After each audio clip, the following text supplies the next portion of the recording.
चीनी मिल के अधिकारी जो मैनेजर है, मैं उनकी बात आपको बता रहा हूं। उन्होंने कहा कि मुझे लगभग 12 साल हो गए चीनी मिल में काम करते हुए, और जब से मैंने काम करना शुरू कर दिया चीनी मिल में, तभी से मैंने घर में चीनी लाना ही बंद कर दिया। मैं तब से अपने बच्चों को चीनी खिलाता ही नहीं हूं, जबकि नौकरी से सैलरी वहीं से मिलती है, मगर चीनी नहीं। मैंने कहा कि आखिर कौन सी घटना घटी जिसके कारण से आपने ऐसा किया? तो उन्होंने बताया एक छोटी सी घटना कि चीनी मिल में जो ये पानी निकलता है ना, चीनी के बनने के बाद उस प्रोसेसिंग में जो पानी निकलता है, उस पानी में वो सारा केमिकल भी मिक्स रहता है, और उस पानी को चीनी मिल वाले लोग अक्सर एक टंकी में जमा करके रखते हैं। ये सभी चीनी मिल वालों के पास में होता है, आप भी कभी जाएंगे तो आपको भी पता चलेगा।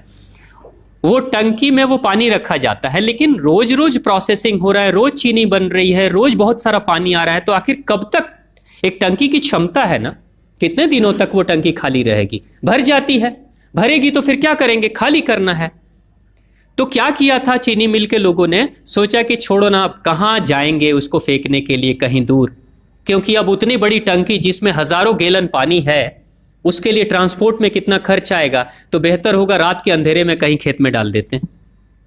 क्योंकि जनरली फैक्ट्रियां तो होती हैं ऐसे ही बिराने में, तो कहीं डाल देते किसी खेत में, क्या पता चलेगा पानी है कि चीनी मिल का पानी है, क्या है। तो ये सोचकर मैनेजमेंट वाले लोगों ने रात में ही उस पानी को खेतों में छुड़वा दिया, और नतीजा ये हुआ कि उस खेत की सारी फसल जल गई, मिट्टी बंजर हो गई। और जब किसान पता करने लगा कि आखिर क्या हुआ मेरे खेत में, जब चेकअप कराया वो मिट्टी का, तो पता चला कि इसमें तो चीनी मिल का जो वेस्ट मटेरियल है वो डाला गया है। तब उसको खबर मिली कि हाँ, किसी स्टाफ ने बताया कि हाँ, हमारे चीनी मिल से ही पानी डाला गया था आपके खेत में, और पूरी मिट्टी बंजर हो गई। उसने केस कर दिया और चीनी मिल वाले को मुआवजा देना पड़ा लाखों रुपए। तभी से वो स्टाफ कहते हैं कि जो मिट्टी को बंजर कर दे वो इंसान के शरीर में जाए तो क्या करेगी। उसी के बाद से मैंने अपने घर में चीनी लाना बंद कर दिया। और सच्चाई है, लगभग अगर आप देखेंगे तो अंग्रेजों के आने के समय अंग्रेज पहला चीनी मिल इन्होंने भारत में ही लगाया था। पहला चीनी मिल भारत में ही अंग्रेजों का लगा, और अंग्रेजों ने चीनी की शुरुआत की। भारत के लोग गुड़ खाते थे, चीनी नहीं खाते थे, उन्होंने बहिष्कार किया, बिल्कुल नहीं। लेकिन चीनी और चाय पत्ती दोनों के लिए लोगों को तैयार किया गया था। चाय पिला पिलाकर फ्री में, चीनी के लिए तैयार किया गया और चाय के लिए भी तैयार किया गया। अंग्रेज ने जब से ये शुरू किया है, और पिछले 50 वर्षों से हमारे समाज में चीनी खाने का प्रचलन बहुत तेजी से बढ़ा है, और उसी समय से भारत के लोगों के बच्चों के शरीर में कैल्शियम की कमी होनी शुरू हो गई है।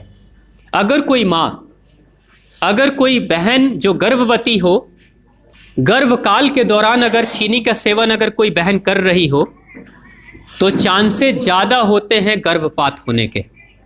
कोई माँ अगर बच्चे के जन्म से पहले 1 साल पहले से ही चीनी छोड़ दे और सामान्य भोजन करे, अपना ही दूध बच्चे को पिलाए, और कम से कम 5 साल तक बच्चे को चीनी ना खिलाए, खुद को चीनी ना खिलाए, उस बच्चे को कभी भी ऑस्टियोपोरोसिस की समस्या नहीं हो सकती। कैल्शियम की कमी उसके शरीर में कभी नहीं होगी।